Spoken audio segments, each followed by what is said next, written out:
Hi, everybody. Today's focus is going to be on cell division, more specifically focusing on mitosis. So let's go ahead and get started. So when we're talking about cell division, what is the simplest way of defining cell division? It is defined as when you take one cell and you form either two or more daughter cells from the original cells. Now, the type of cell divisions we have in our body include mitosis and meiosis. Mitosis is used for basically all the cells in your body, which are identified as somatic cells. Somatic cells are basically every cell in your body with the exception of your sex cells, which are also known as gametes, or in more common or layman's terminology, would be the sperm and egg. For the cell division associated with the sperm and egg, we use a process called meiosis. We will not be discussing meiosis here. Our focus will be only on mitosis. So, what is the process of mitosis specifically? It is a process of cell division where you create two identical daughter cells from the original cell. Now, why do I need to carry mitosis in the first place? There are three main purposes to that. First is growth. It's kind of logical. If you are thinking about when a child grows to an adult, basically that growth comes from the fact that the number of cells that are present in the body starts to increase. So that increase in number, which basically leads to growth, comes from the process of mitosis. You also have cells that are going to be damaged continuously as you basically live in your environment. And you also have cells that might live their lifetime and they basically end up dying. So if you do not replace these cells, you're basically going to decrease your cell size and decrease the effectivity of your organs and your body as a whole. So mitosis is also going to be used to replace any dead or damaged cells. Best example is basically replacing the dead skin cells that you will lose basically in millions every day. Last function of mitosis is repair of the tissue. So if you have any sort of tissue damage, like if you cut your skin, the process of mitosis allows you to replicate new cells and repair the damaged tissue.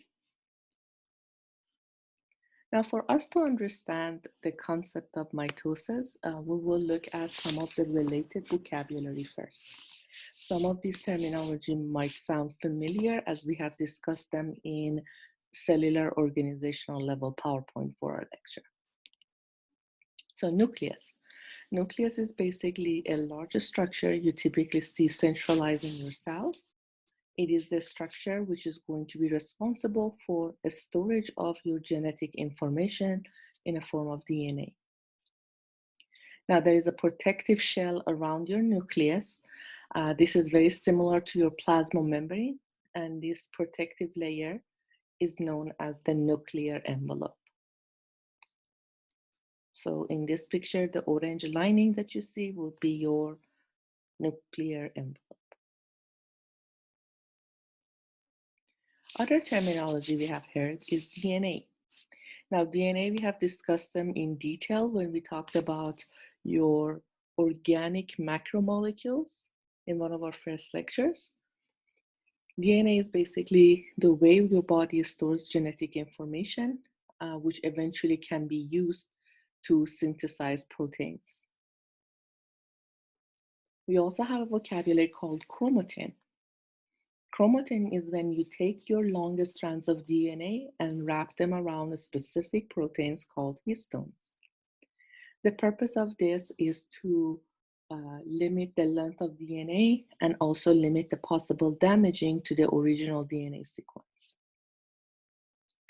Now, if I want to really condense my genetic information, which is required when we are going through the process of cell division, we condense our DNA to the maximum and form these X-shaped structures called chromosomes. If you look closely at chromosomes, there are identical as, they form two identical arms, and these identical arms are called chromatids. And the way these two chromatids are connected together to form your chromosome is a structure called centromere. Now, in a human being, each of the cells in our body contains 46 chromosomes. That means 23 comes from your mother's side and 23 comes from your father's side. So the contribution of the genetic information from either of your parents are equal. Last thing that we have on this page in terms of vocabulary is the word spindle. A spindle is made up of microtubules, which was one of the 3 categories of cytoskeleton we got familiar with before. These spindles are essential for pulling the genetic information apart during the process of division. We will discuss them more as we go through this process. Here is a depiction of what we were talking about in terms of DNA, chromatin, chromosome, chromatids or sister chromatids, and the connection called centromeres. So here we see the double helix DNA right here in blue. You also see the 4 nitrogenous base possibilities. They are A, T, G, and C. And again, you can also visualize that concept of having 2 strands that are complementary to each other. Now, if I go ahead and wrap this genetic information around these circular proteins called histones, the new structure being formed is called chromatin. And the final condensation of the genetic information is in the shape of an X called chromosome. Here is a picture of the chromosome. The point of attachment for the 2 arms of the chromosome is centromere. And each of the color-coded arms of the chromosome are referred to as sister chromatids. Now, what are the steps involved in the process of cell division for somatic cells, which is, again, every cell in your body with the exception of the sperm and egg? So in this picture, you can see the steps involved in cell division. The largest steps is described or depicted in green right here. This is a process called interphase. And then you have another phase called the mitotic phase or the M phase. Mitotic phase, which is also called mitosis, is made up of prophase, metaphase, anaphase, telophase, and this process known as cytokinesis. Cytokinesis is technically not one of the steps of mitosis, but is simply when the cell completes the process of division and forms 2 identical cells that are separated. So let's look at each of the steps that are here. So we're going to start with the process of interphase. As you could see earlier in the picture, and I'm kind of going back to this picture, you can see that interphase, which is this large section, is about 75% of the total time a cell division process takes. It is broken down to 3 processes or 3 phases. Phases of growth, or G1. Phases called S, which stands for synthesis, and then G2, which is called for growth. Now, what are each of these steps actually do? So during the first phase, which is also contains gap 1, is where your cell undergoes growth. It starts to replicate its organelles because, again, you want to form 2 identical cells to the original cell. It also starts to prepare the cell for the possible synthesizing of the DNA. So one of the first things that it does, it synthesizes the RNA and proteins that are needed for the process of cell division, and again, forming 2 identical cells by the end of the process. The second phase called synthesis. This is the most important step where your DNA or your genetic information is duplicated or replicated. Now, if there is any problem during the process of synthesis, those problems going to be dealt with in the last phase of the interphase, which is called growth or gap 2. Again, your cell in this phase, as the name implies, going to continue to grow, but you also have what we identify as a checkpoint. What is the purpose of the checkpoint? It is there to make sure that the genetic information that was replicated in the previous step has been replicated or duplicated correctly. If there is any problem with the duplicated genetic information, the cell for most times will self-destruct or undergo a process called apoptosis. Now, again, if the process doesn't happen normally, you may actually end up with abnormal cells, which can eventually grow very rapidly and cause cancer. The next phase, which is the first phase of mitotic phase, is prophase. During this phase, 3 major changes happen. Your genetic information was previously in the form of chromatin, is going to condense in the form of chromosome. So up to the previous step, your genetic information, which was chromatin and basically DNA, was not really visible. All you would see is basically a circle or a dark nucleus, but no visible structure that could be specifically identified as genetic information or DNA. Now, during the prophase, you're actually going to condense the genetic information to chromosome and forming these X's that you can see whether in the picture or in an onion root tip, a slide that's shown on the picture here. So when you transform chromatin to chromosome, the genetic information will become visible. That's an important aspect of it. Now, the second thing you do is you want to remove the nuclear envelope. So why do I want to remove the nuclear envelope? The main reason is if you want to separate the genetic information to 2 identical daughter cells by the end, you cannot do that by having a protective shell around your nucleus. So you have to remove that so then you can separate the genetic information. Last thing that you can see here is formation of these lines. These are identified as the mitotic spindle.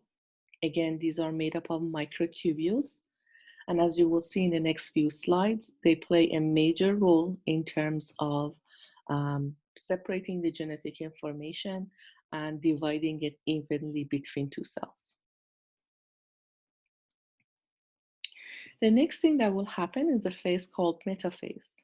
Metaphase is where you have the chromosomes line up at the center of your cell in a line called metaphase plate. And you can again see that centralized line here and right here. There is also enzymatic activity that targets the centromere and it slowly start to separate your chromosome to the 2 sister chromatids. Now, this is again really important, guys. Make sure you remember that the mitotic spindles are essential, and you can see them as these yellow lines that are coming in with the goal of aligning your genetic information, and then also, as you can see, separating them in the later steps. Now, the next step of mitosis is the process called anaphase. Anaphase is simultaneous splitting of your centromere. Literally, you're going to take the centromere, which was a point of connection for your 2 chromatids, pull them apart or destroy the centromere and pull the 2 genetic information or your 2 chromatids away from each other using your spindles. Again, notice that these spindles, which you see as these orange lines, are pulling your genetic information in the opposite poles. Here's a depiction again in an onion root tip. So right here, you have these half of the genetic information here and the other half on the top. What is the next phase? Telophase. Telophase is important because it allows the cell to, the two cells, to revert back to their original structure. Now, understand up to this point, we wanted to have the genetic information as a condensed form to enable us to effectively divide it between two cells. After the cell division has been completed, we don't really need to keep the genetic information in the form of chromosome.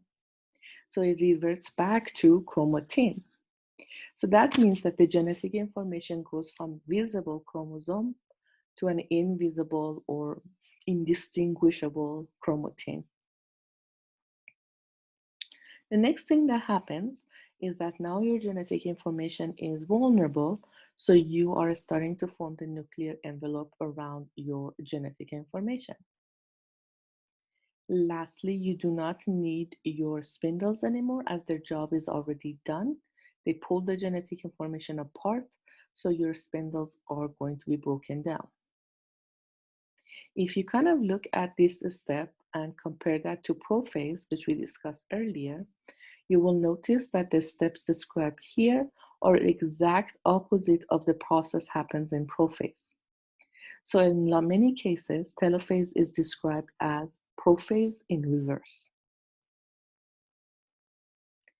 Now that we have divided our genetic information, we have increased the protein, we have produced organelles, we have created our nuclear envelope, your cell is ready to finalize the process by separating the plasma membrane and forming two identical daughter cells. You can see formation of what we identify as a cleavage furrow right here. This is this line right here. And again, this line will continue to come in and divide the cell eventually into two identical daughter cells. Here's an overview of what we already discussed. Again, the first process is interphase. You really can't see any distinguishing feature of the genetic information. You see the formation of the chromosomes right here. So this is early prophase. This is later stages of prophase. You see the formation of the spindles. At this stage, which is your metaphase, you see your genetic information lined up at the center. Genetic information pulled apart. And then again, reverting back to chromatin, formation of your nuclear envelope, and removal of your spindles in the process of telophase. And lastly, you can see the formation of cleavage furrow and separation of the cell through the process of cytokinesis. So a quick review of the process of somatic cell division. It is important to form two identical daughter cells at the end. This identical concept comes from the genetic information being identical. The main goal is repair, growth, and replacements of damaged tissue. If you do have cell division that is out of control, it can cause development of tumors or cancer. And lastly, there are specialized cells in our body that cannot undergo the process of cell division that include the cells of the nervous system, as they're more specifically the central nervous system. And if there is therefore the damage to the central nervous system, the chance of recovery would be significantly lower than if the damage was to any of our other organ systems. So that is it for our mitosis. Please make sure you guys go ahead and complete the mitosis activity and submit it via Canvas. Thank you.